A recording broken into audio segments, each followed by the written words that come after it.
Good evening, good morning, depending on where you are in the world. Welcome to this online oration in memory of Mr. George Bizos, organised by Agora Dialogue.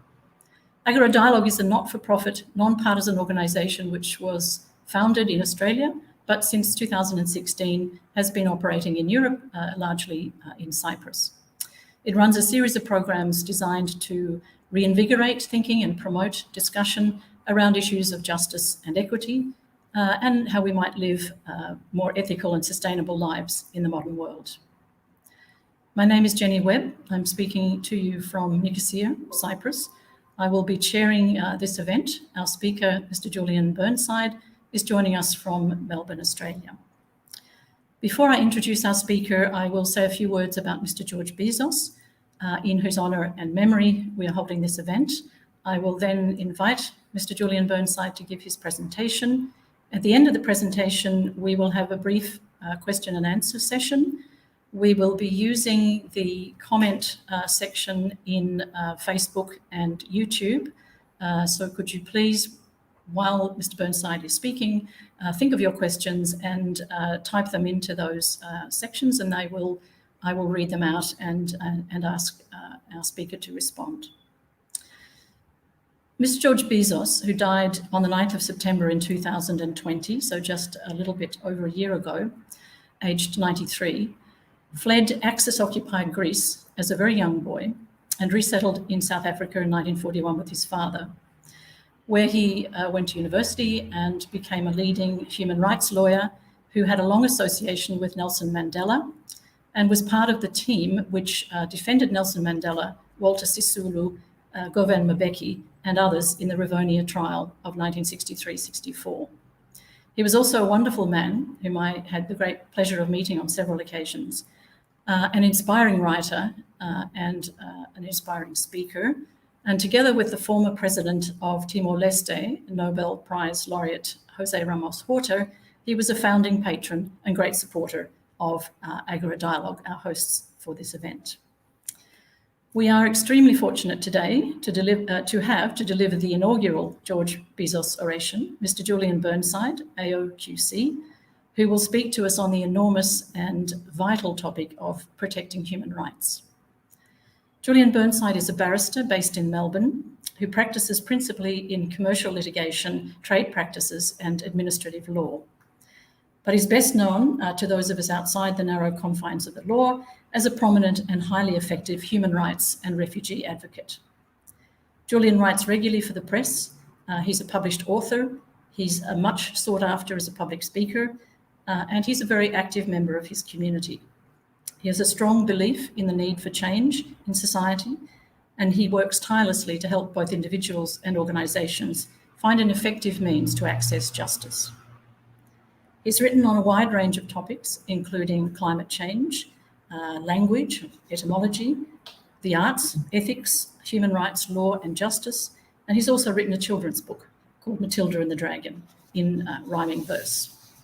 Julian Burnside is especially well known for his opposition to the mandatory detention of asylum seekers in Australia, and he's undertaken a great deal of pro bono legal work on a range of human rights related issues, as well as acting as in several major and very important cases on behalf of Indigenous Australians. He and his wife, artist Kate Durham, set up an organisation called Spare Rooms for Refugees in 2002, and also Spare Lawyers for Refugees in Australia. And they provide free accommodation and legal representation for refugees. He also has a great love of the arts and is a patron of numerous arts organisations and chair of the arts venue 45 Downstairs in Melbourne, which he also co-founded, and of the Mieta Foundation. In 2004, Julian was awarded the Human Rights Law Award by the Human Rights and Equal Opportunity Commission, and also elected an Australian Living Treasure, an honour given to people who have made a particularly outstanding contribution to Australian society. In 2007, he received the Australian Peace Prize from the Peace Organisation of Australia, and in 2014, the Sydney Peace Prize from the Sydney Peace Foundation. In 2009, he was made an Officer of the Order of Australia, an AO, for service as a human rights advocate, particularly for refugees and asylum seekers, to the arts as a patron and fundraiser, and to the law.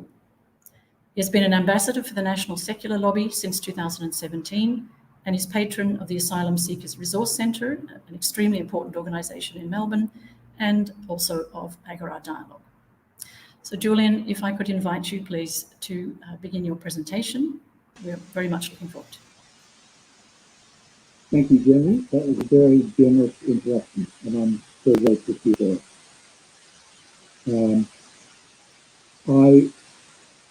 It's really hard to know how to begin a proper speech about George Bizos. He is the author of a fantastic book, which I'm showing you now, and I really recommend that everyone should get hold of it and read it. It's a very, very good book. George was, as you've been told, was born in 1927 in Odyssey on the Peloponnese in the south of Greece.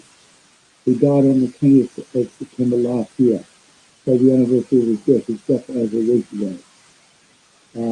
He was a really great human rights lawyer.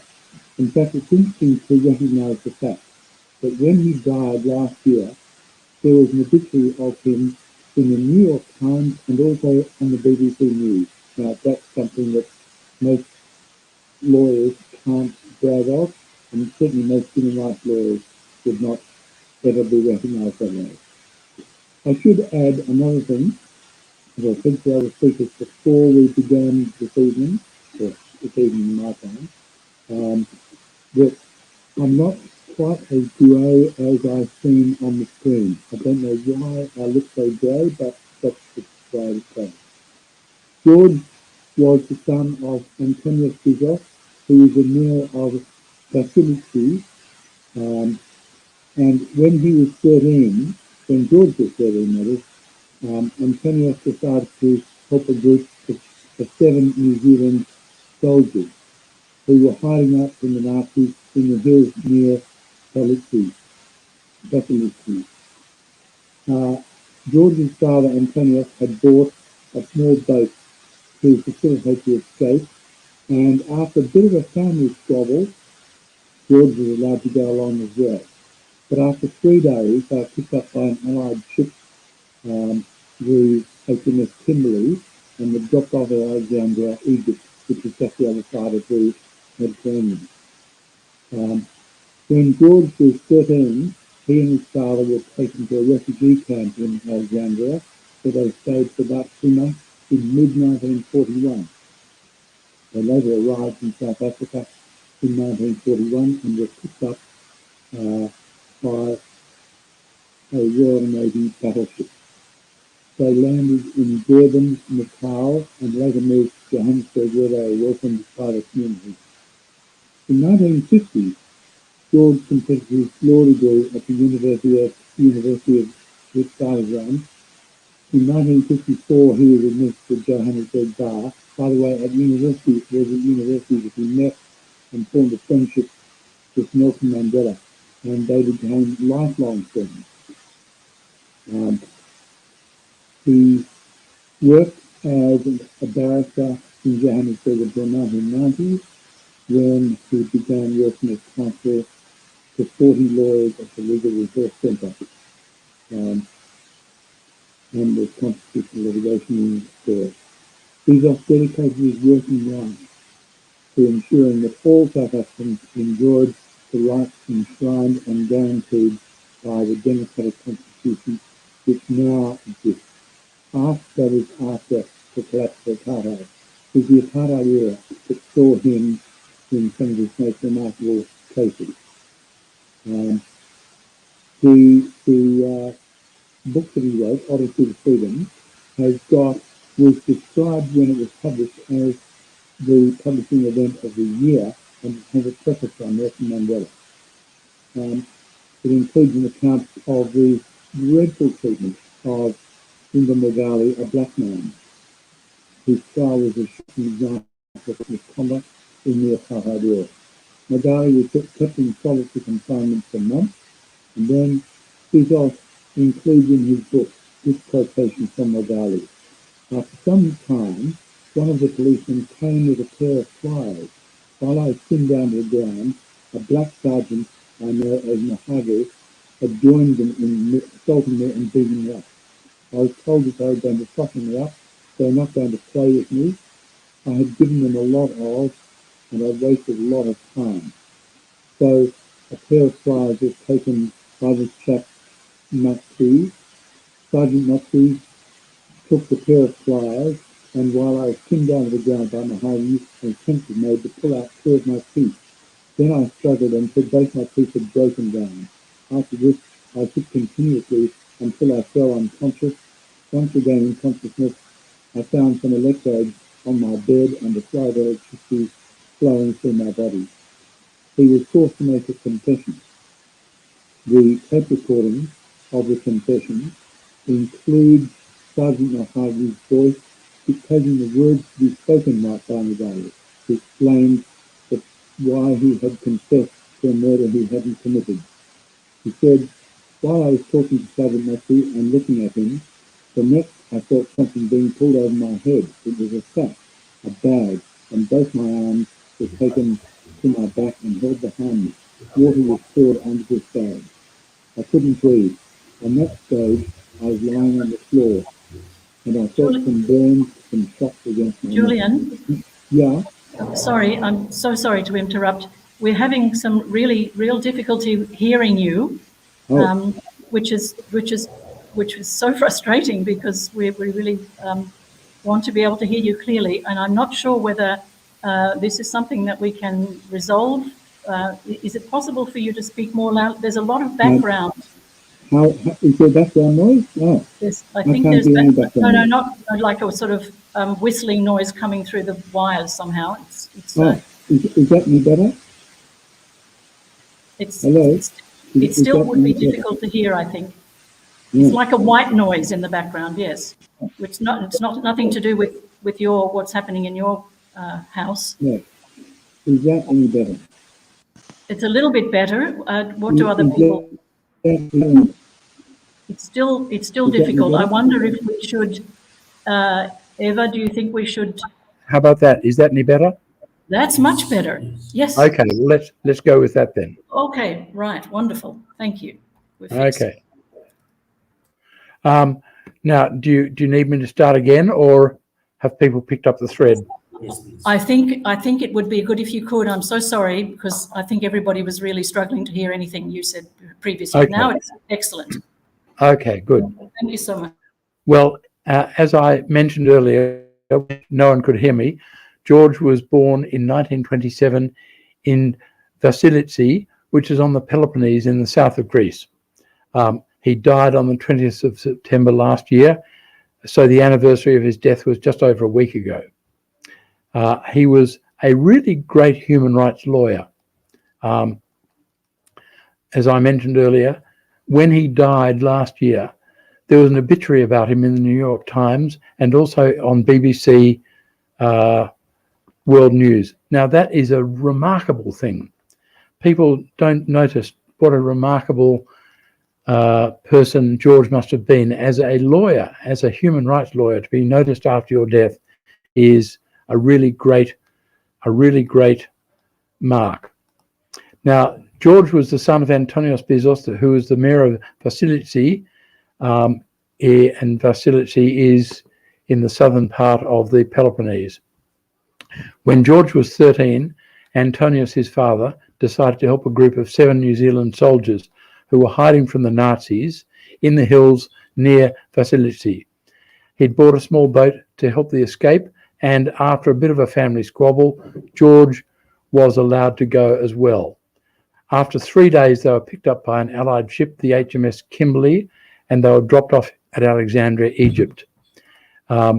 George and his father, George was then 13, they were taken to a refugee camp in Alexandria, where they stayed for about 2 months, and this was the middle of 1941.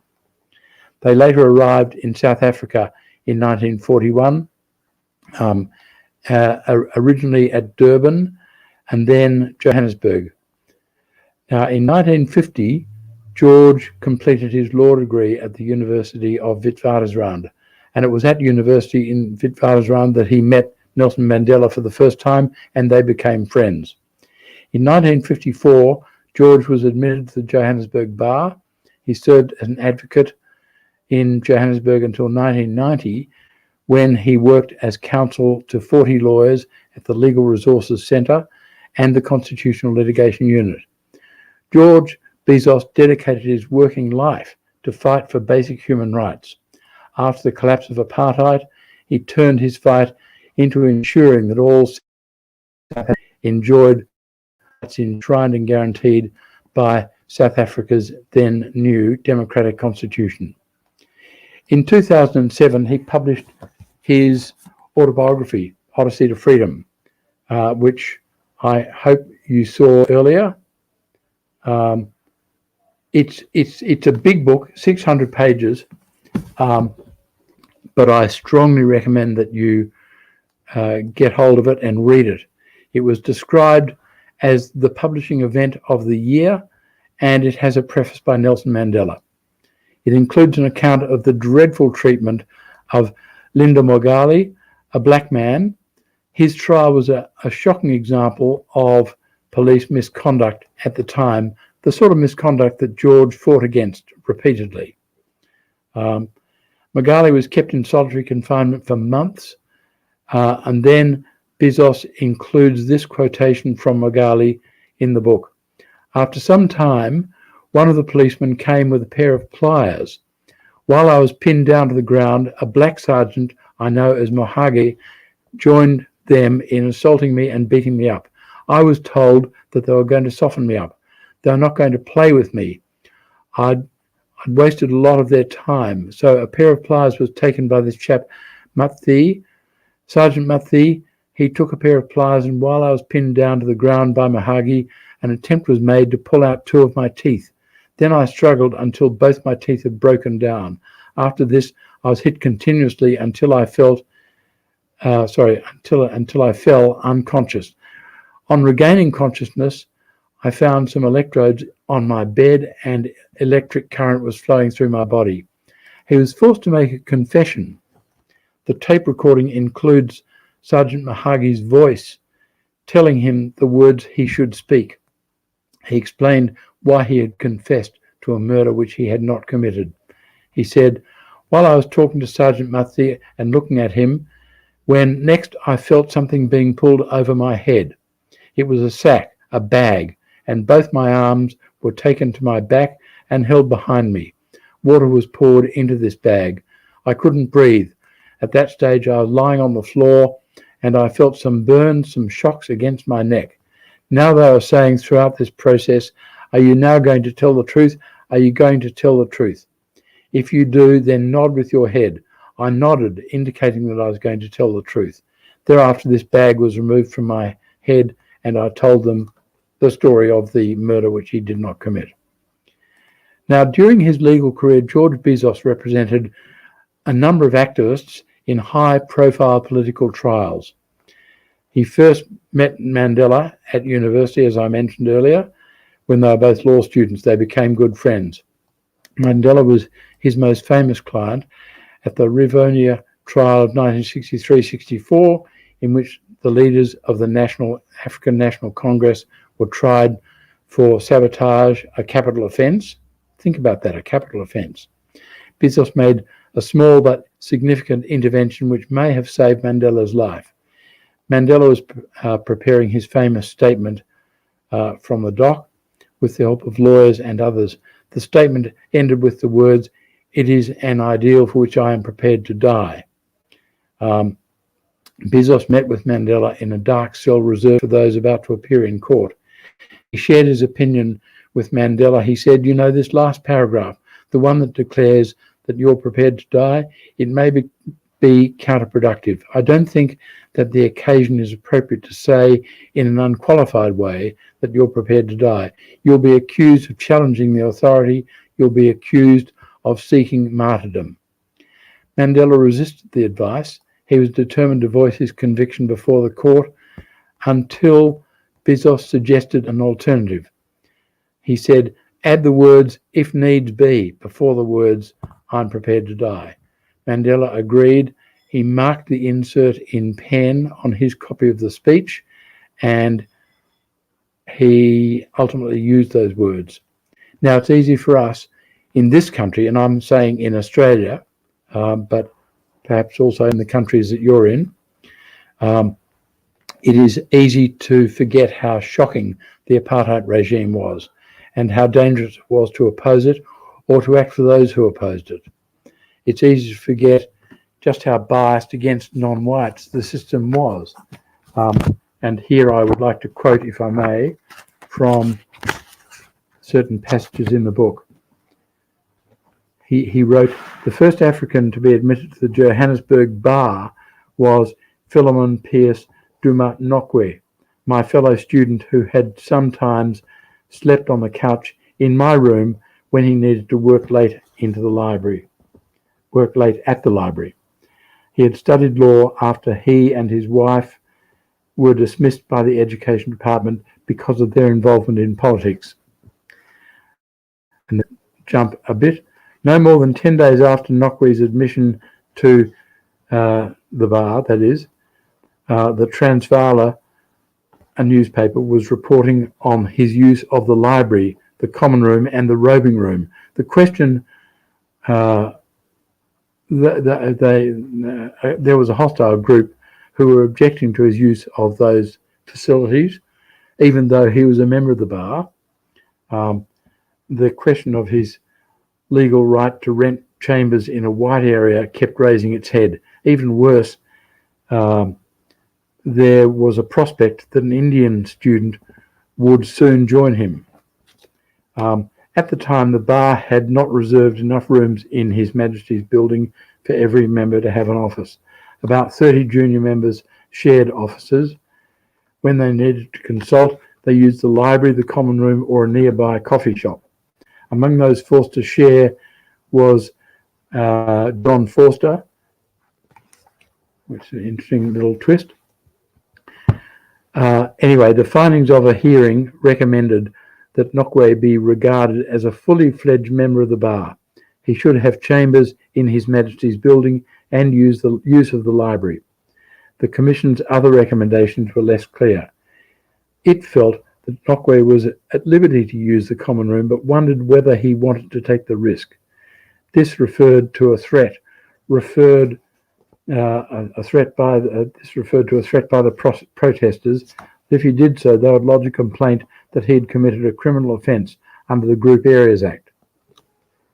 And skipping over a page, in reality, it didn't matter if you were an advocate. If you were black and the police stopped you, you were in trouble if you didn't refer to them as Bas. Calling them Mene was just not good enough.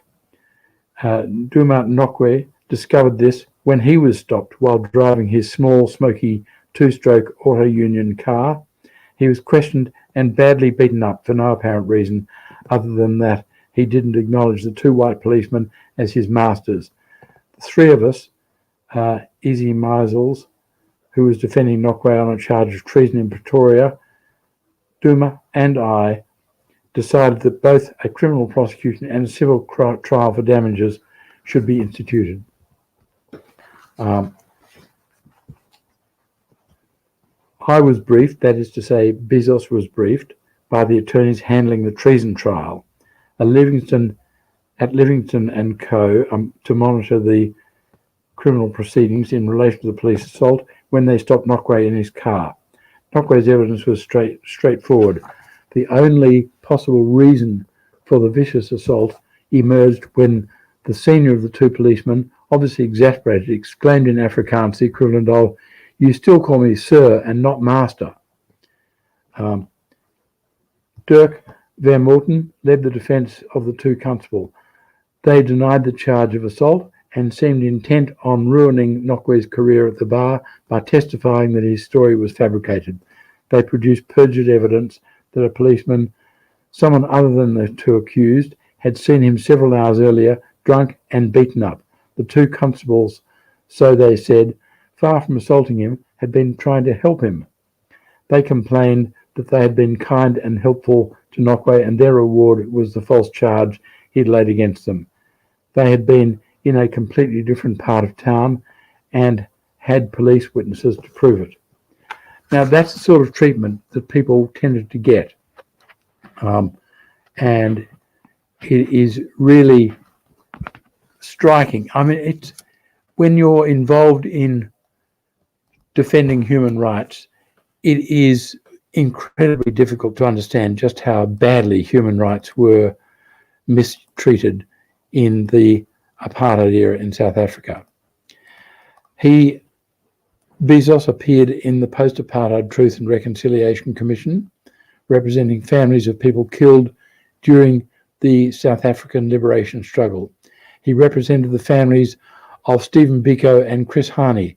At the Truth and Reconciliation Commission, he appeared for, among others, the family of Stephen Biko and the Craddock Four to oppose amnesty applications by apartheid agents. He also appeared in numerous inquests into deaths in detention during apartheid, including those of Neil Agat, Ahmed Timol, and Stephen Biko. Now, I said earlier that when he died, his death was mourned in various places. There is also a very elegant reference to him on the Nelson Mandela website. There's a page named George Bizos, and it read, "The loss of George Bizos is a hard blow for the Nelson Mandela Foundation. We got to know him first as a close friend of Nelson Mandela, and over more than 20 years came to regard him as a friend and trusted advisor to the organisation. Another giant of South African history and of global struggles for justice has fallen. Our thoughts are with his family, comrades and associates at this difficult time. Bizos was always available to support our events, to lend an ear to our challenges." Foundation Chief Executive Sagar. He became like a well-loved uncle to us. We were in awe of him, yet he always engaged us with humility, affection and respect. The friendship between him and Mandela spanned more than 7 decades. They were often to be found together, just catching up, sharing memories, or heading off on car rides to see, more than one time, places of significance in their life journeys. Whenever he was asked to talk about Bizos, Mandela turned to words of gratitude. As he once said, "I don't think words can sufficiently express our indebtedness to men and women like George Bizos." It's a remarkable dedication to him. As I said also, the BBC World News spoke of George Bizos on his death last year. After representing some of the country's best-known political activists during the apartheid years, Mr. Bizos became one of the architects of South Africa's new constitution. President Cyril Ramaphosa announcing his death, saying Mr. Bizos had contributed immensely to our democracy. Now, how many lawyers after they die can expect to be complimented by the president of their country? Very few, I suspect. Leading tributes on Wednesday, President Ramaphosa described Mr. Bizos as an incisive legal mind and said that his death was very sad for South Africa as a country. The Nelson Mandela Foundation said that another giant of the South African history and of global struggles for justice had fallen.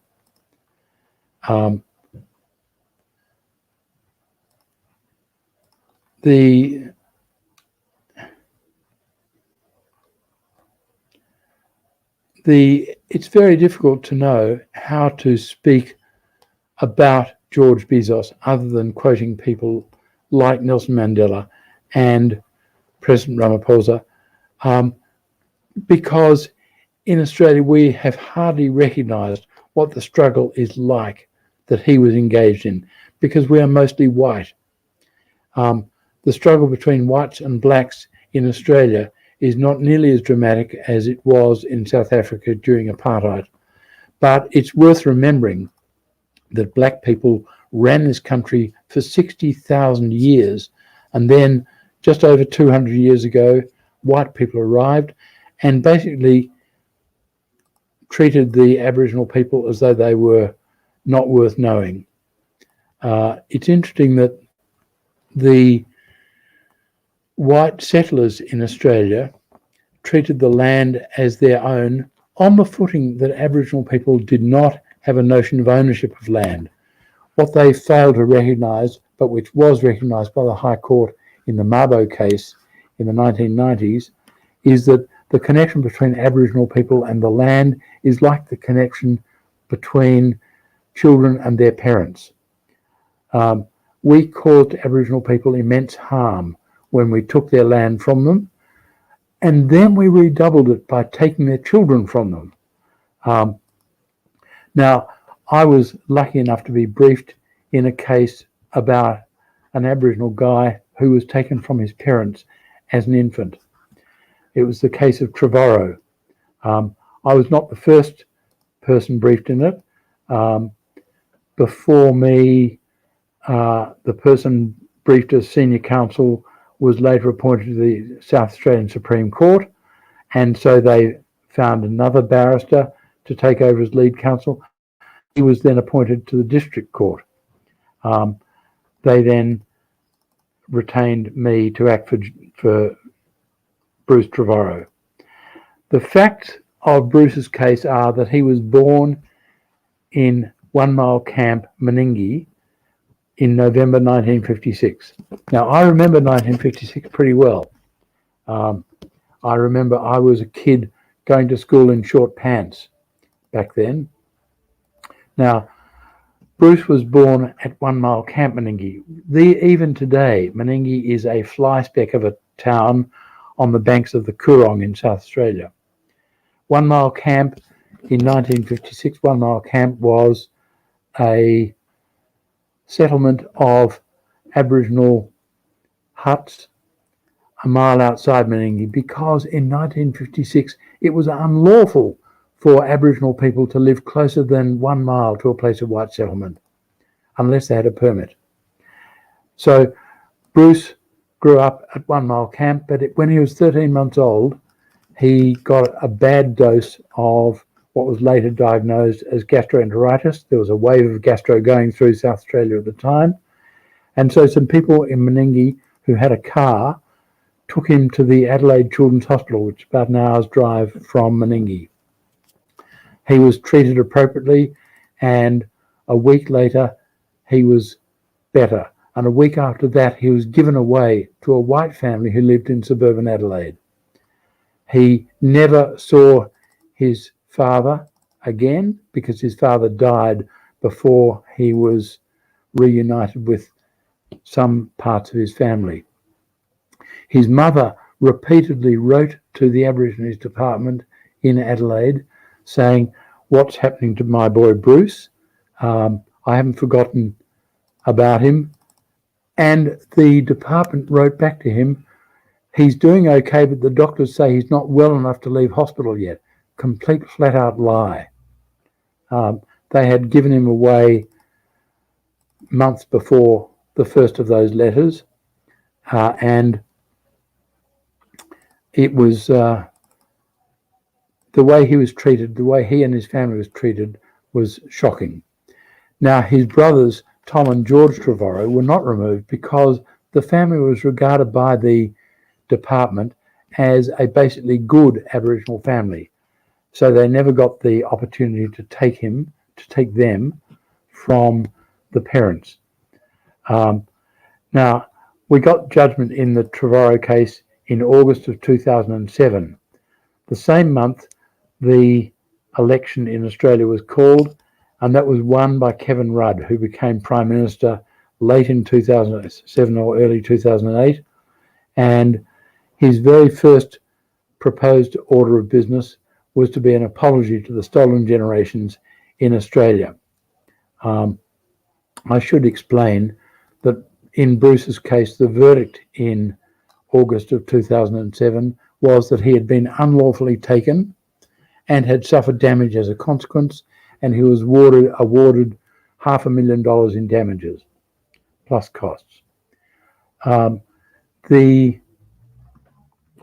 Kevin Rudd, being somewhat enthusiastic about PR, said that the first order of business of the new parliament would be an apology to the stolen generations. The stolen generations is a way of referring to Aboriginal people who were taken from their parents.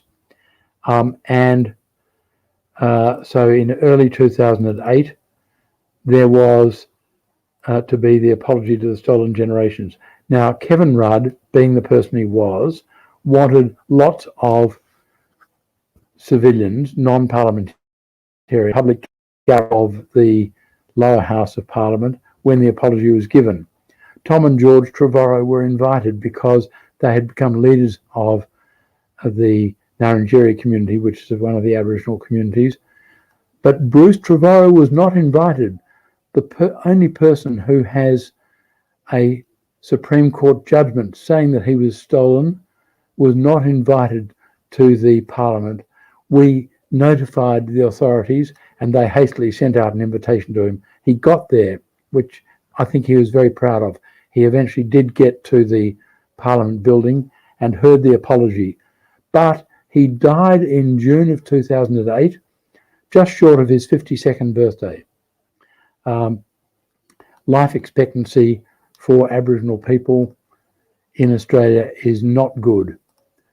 Their life expectancy is much, much less than equivalent life expectancy of white people.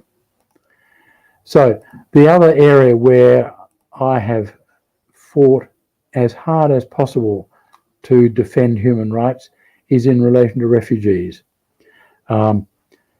Now, in Australia, we have a policy that if people arrive in Australia without a visa, they may be put into detention and be held in detention. There's a provision of the Act inserted into the Migration Act in 1992 by the then Labor government.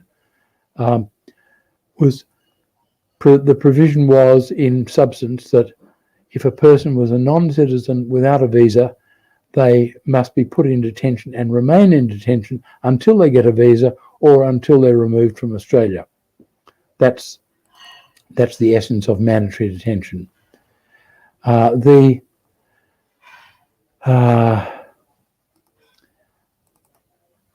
first time when that was really challenged happened in 2001 when the Norwegian cargo ship, the Tampa, was asked to rescue people from a boat which was heading from Indonesia towards Australia.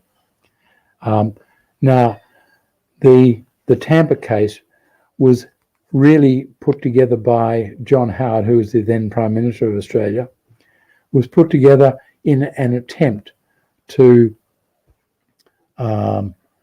gather a few votes from the hard right faction of the so-called Pauline Hanson party. The fact is that John Howard was not looking good in the polls at the time, and if he could get some votes from the hard right by mistreating some refugees, so much the better. Now, the little boat which the Tampa was asked to go and check on was called the Palapa. It was heading from Indonesia towards Christmas Island, which is a little speck of Australian territory off the northwest coast of Australia. The Tampa agreed, and well, obviously the people on the Tampa later said that there were aeroplanes flying overhead. The Australian government was aware of the Palapa, and so they were a bit surprised when they saw the Tampa coming towards them and were worried that the Tampa was going to run them down. Instead, the Tampa pulled in alongside them, and the captain of the Tampa told me later that he had assumed that the Palapa might have held maybe 80 people. He threw a rope ladder over the deck, over the side of the Tampa, and was astonished when over 430 people climbed up the rope ladder onto the deck of the Tampa. Now, he was in a bit of a bind because the people rescued from the Palapa included a couple of people who needed medical help, and some people who were unconscious, and so he headed, at their request, he headed towards Christmas Island, which was only 140 kilometres away.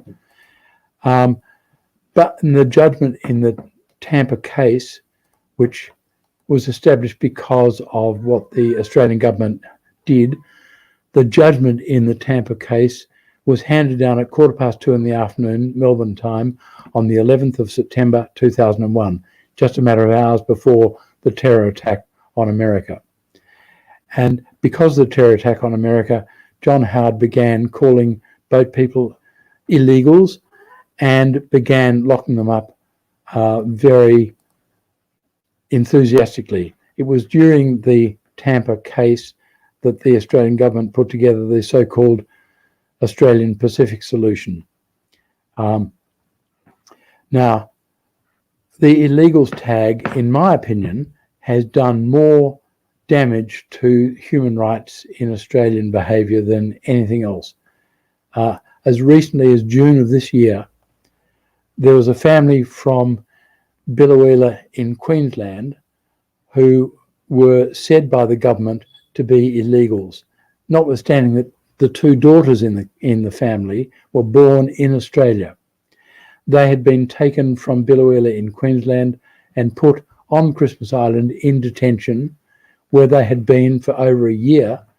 But in June of this year, the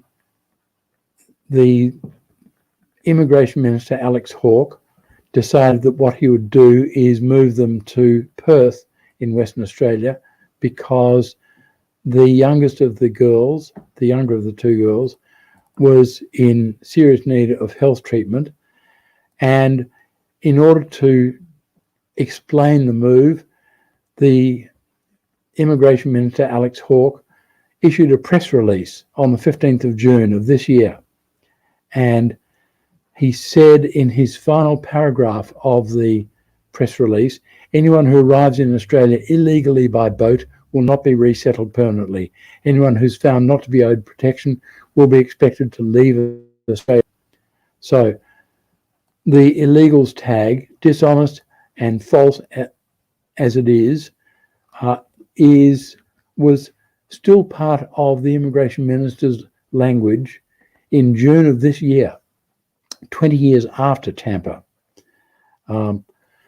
It's interesting that he used that expression, because when you think about it, most Australians understand that criminals are, or some criminals are, put in jail. They're locked up and they're out of sight, out of mind. In New South Wales recently, there's been an outbreak of COVID in one of the privately run prisons, where they found more than 100 cases of COVID. That's the extent to which people in prison are simply ignored by the rest of society. So calling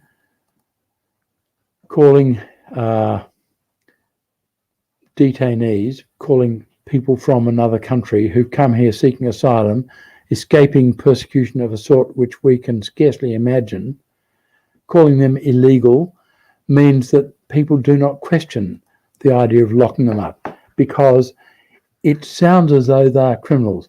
The fact is that they have not committed any criminal offence, and they are locked up indefinitely and, if necessary, for life. At the moment, there's one person in immigration detention, so-called, who has been there for 12 years. No charge, no offence, no charge, no trial, no sentence, nothing.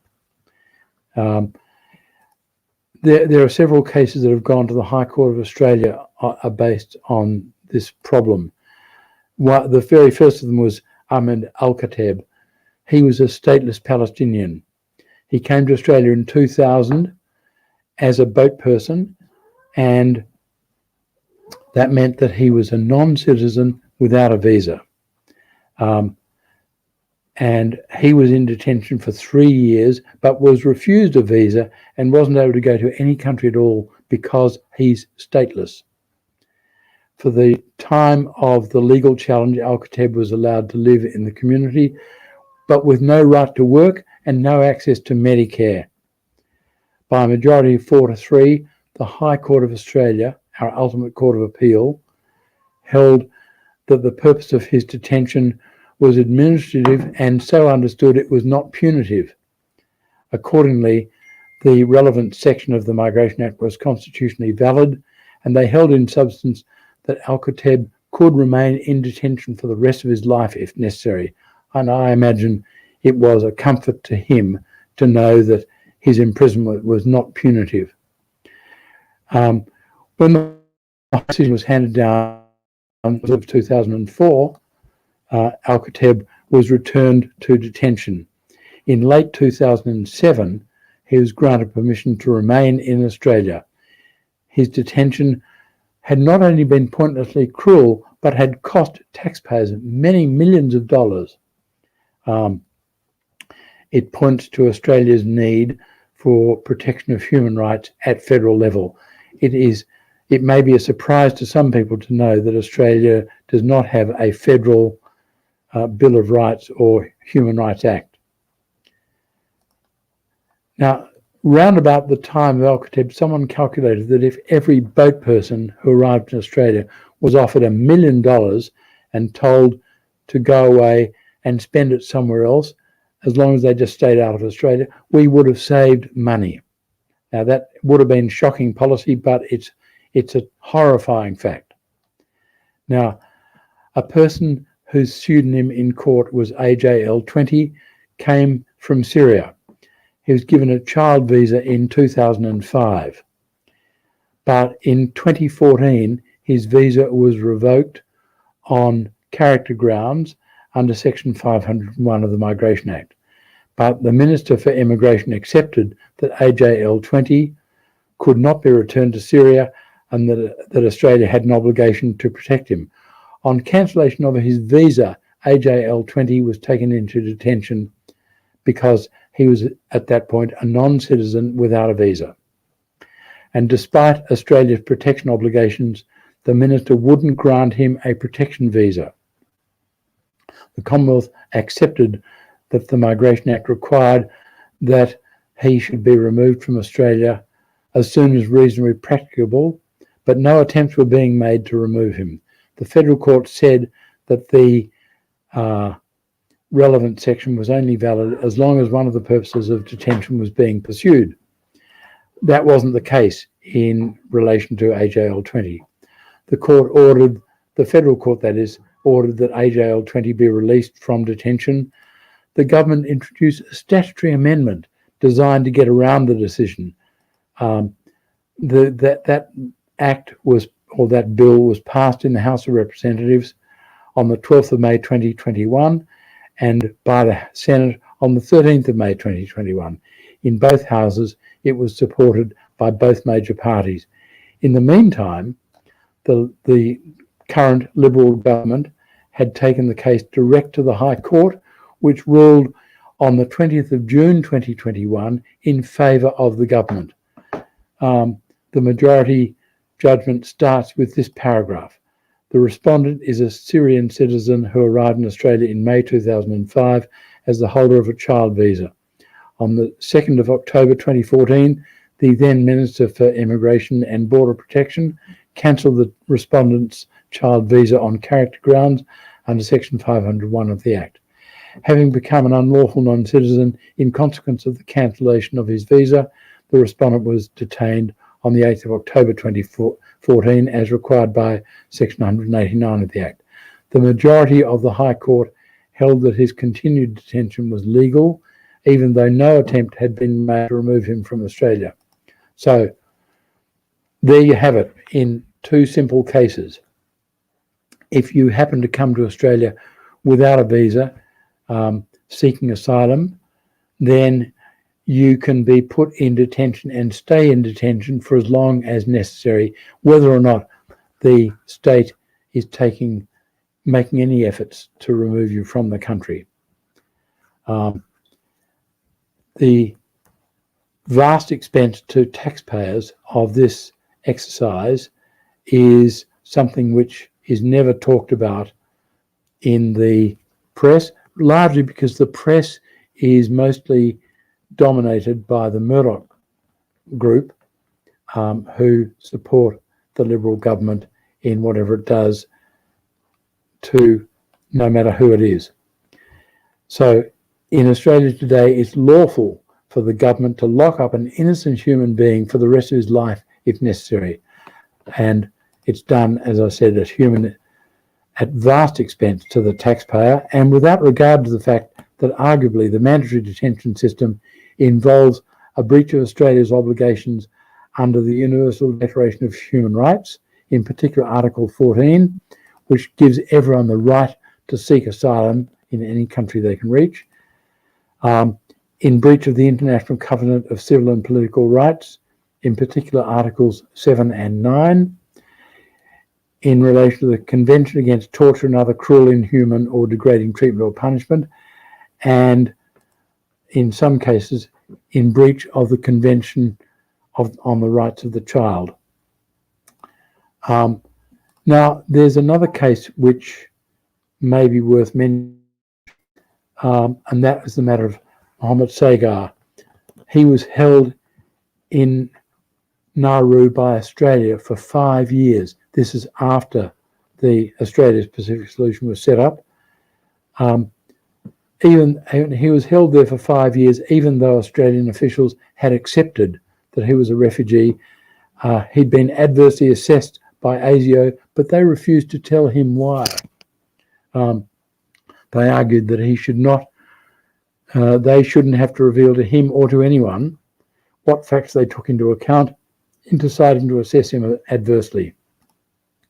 Although ASIO refused to tell any other government why they had adversely assessed him, Sweden agreed to receive him. Their decision is an interesting and eloquent recognition of both the cruelty and the stupidity of Australia's position. It took Sweden just 1 hour after the application to decide that they would accept him. He moved to Sweden years ago, and so far as I'm aware, he's caused no trouble. Now, another interesting case happened some years ago to Cornelia Rao. She is an Australian citizen who was born in Germany and was wrongly assessed, wrongly held in detention, I should say, for about 10 months. Public outrage at her circumstances when they were disclosed to the public seemed to reflect the perception that she was one of us, not one of them. After all, she is white, not brown, and she's Christian, not Muslim. Her rights mattered, but by implication the rights of other people didn't matter. She was later given $2.6 million as agreed damages for her incarceration for 10 months. What would an appropriate amount be for someone who's held in detention for a decade or even 12 years? The fact is that none of that has ever been possible, because as far as the High Court is concerned, their continued detention is lawful because it's justified by the Migration Act. So fighting for human rights in Australia, although not nearly as important as it was during the apartheid era in South Africa, still has its challenges. And we do not know to this day whatever is going to happen to human rights in Australia's circumstances until perhaps we get some legislation at federal level recognising and protecting human rights. We do not have it, but we desperately need it. Thank you very much.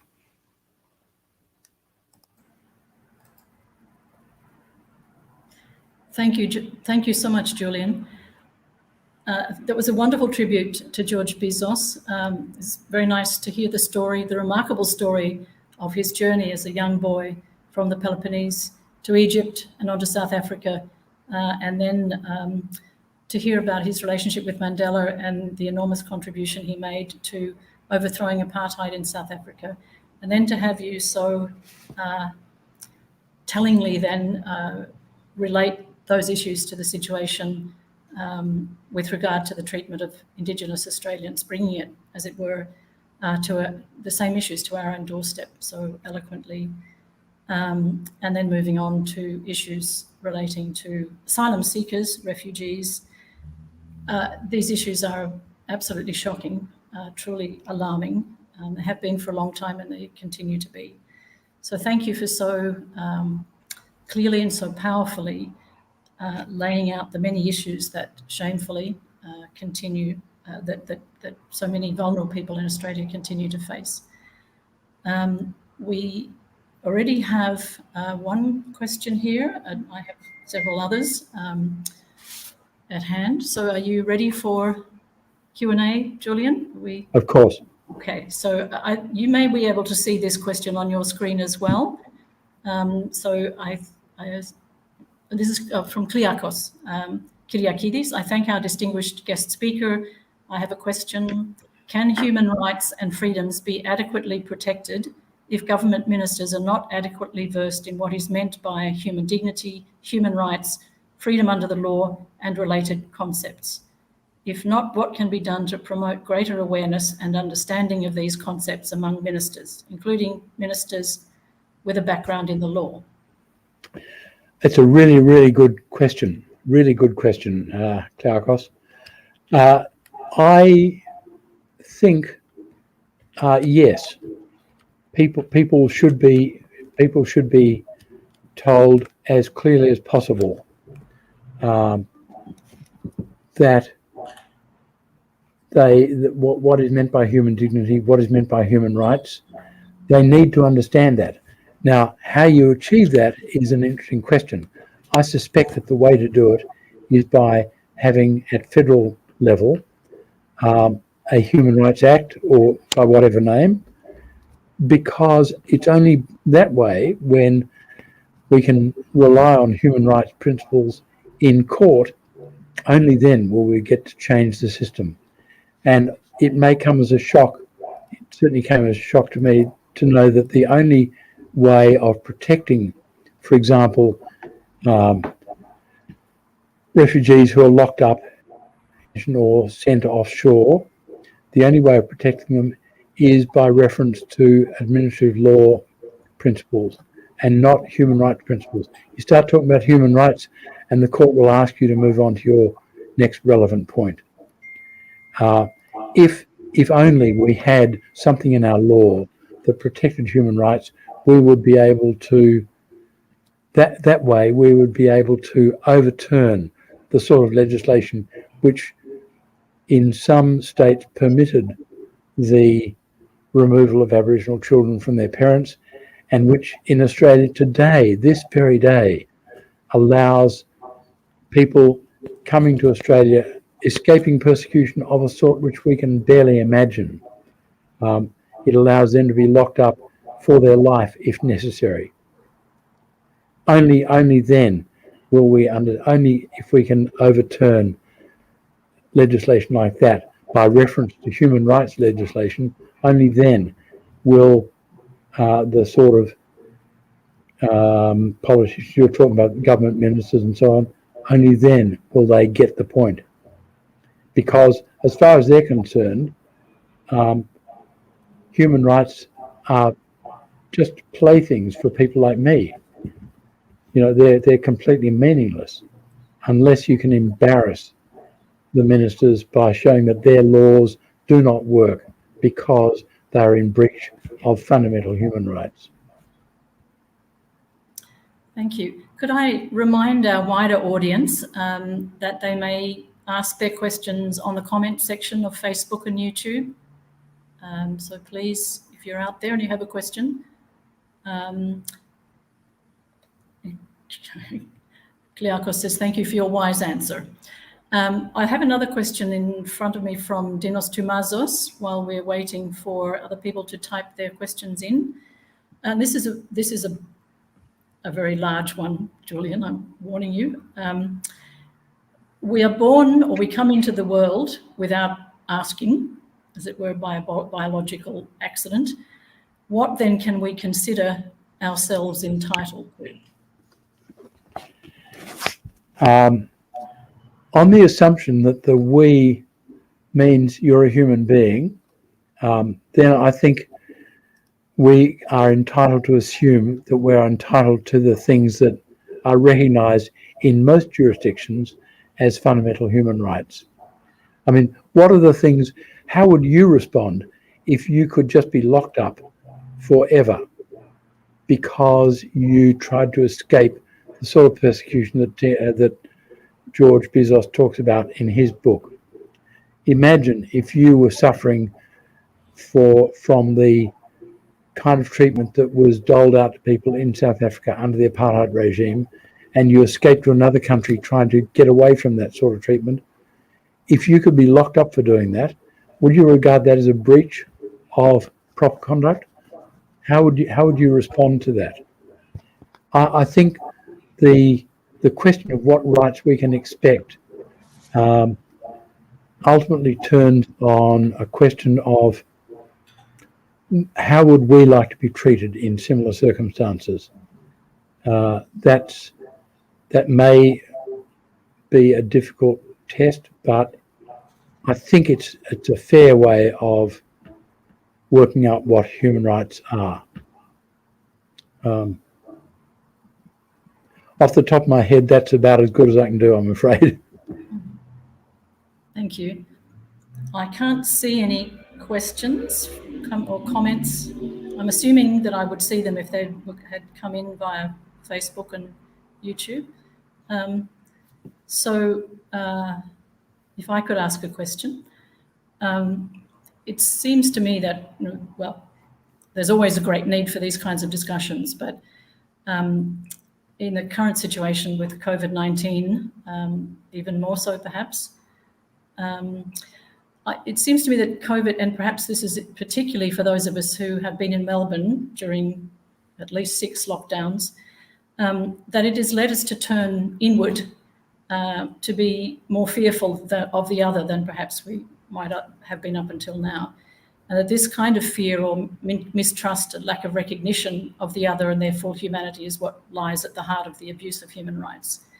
It seems to me that as we come out of COVID, we're going to have to be aware and even take even greater care to safeguard against this as much as possible. I wonder how you see the issues involved with sort of. Yeah, look, it's a difficult question. I must say, during the lockdowns, and in Victoria where I am at the moment, we recently passed our 200th day of lockdown.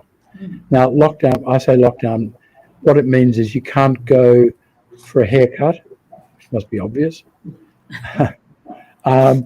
You can't go to big superstores. You can go for a walk in the park. You can go to the local supermarket shopping. Now, I rather hoped that the concern a lot of Victorians felt about lockdown might have shifted their attitudes to the fact that we detain people in prison-like circumstances for years on end merely because they came here escaping persecution. Unfortunately, my hope was dashed. It seems that attitudes haven't shifted. So while I agree with you that COVID has focused our minds, it has made us look inwards to some extent, but that doesn't seem to make any difference to the way people actually regard the rights of others. A number of people in Victoria, it seems, think that the obligation is on other people to get vaccinated and to avoid COVID, rather than it being on everyone. That may be the explanation for there having been a number of house parties in Melbourne during the recent football grand final, which was held in Western Australia. That's speculation, but I suspect that it is some evidence that people haven't thought too deeply, even though their thoughts have turned inwards. Maybe they think deeply if they're inclined to think deeply, and if they are, then they're probably listening tonight, but who knows? Okay, we have another question from Kliakos. I have a question which I ask bearing in mind law students, particularly those who will end up practicing law in authoritarian or semi-democratic states, where independent-minded lawyers are subject to various forms of bullying or coercion. What does the legal career of George Bizos teach us about moral courage in the face of authoritarianism? What a good question. What a good question. I think the example of George Bizos shows you what is possible. I mean, I never met him, but I wish I had. Oh, sorry, I met him once, briefly, through Dinos.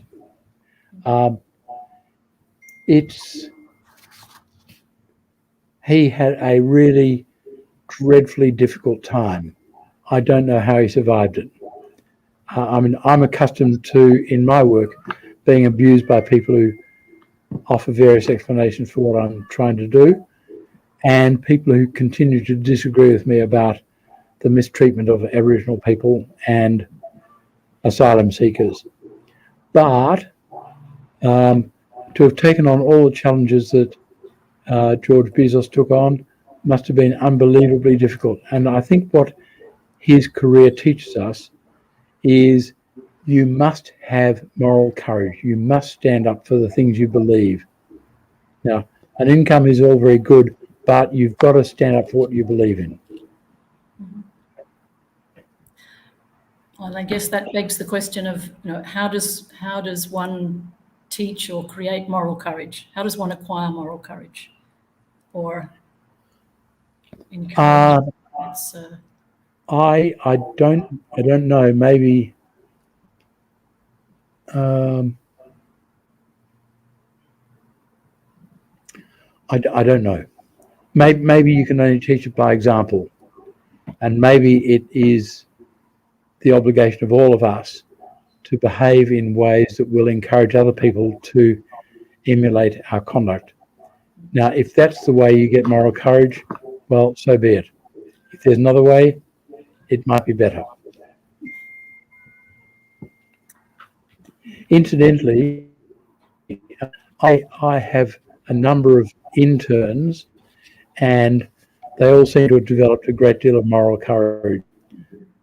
The huge number of pro bono requests for help that I get from people all over the country, and their willingness to help seems to have taught them a great deal. I think what most people don't notice is how much difficulty is faced by a lot of people. You grow up in a comfortable white middle class environment. It's very easy to forget or to ignore what it's like for everyone else in the community. And I think you have to keep your eyes open, especially if you're going to be a lawyer. You've got to keep your eyes open and be receptive to what it is like for other people. Yes. That way you may learn moral courage. Yes, thank you.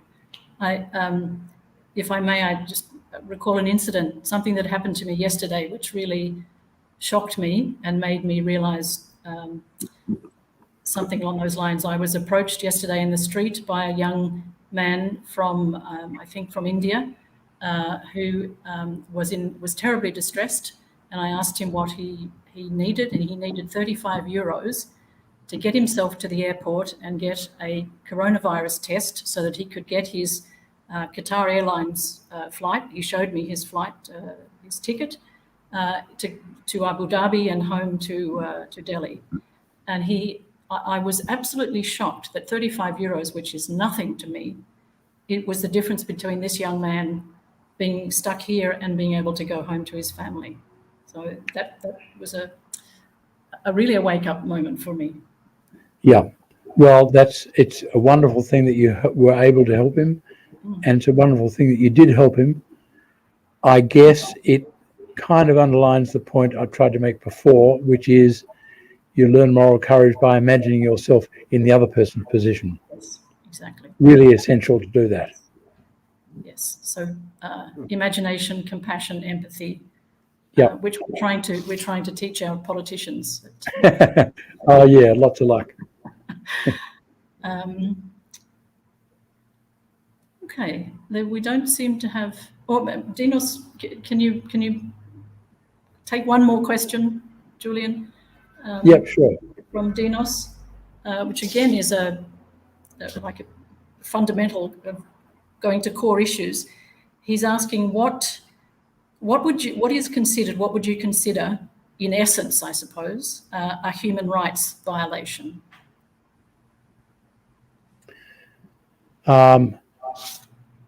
In essence, I think it would be treating a person in a way that would offend you if you were treated in the same way.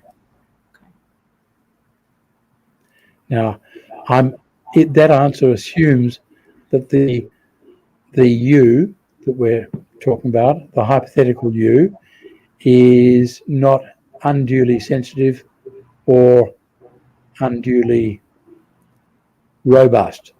It sort of makes some assumptions like that. I mean, I have people contacting me who want help, even though what they have is nothing to do with human rights, but they dress it up as a human rights problem. Now, if that is an example of the sort of attitude that exists in the world at large, then I would not agree with that as being a fair indication of human rights.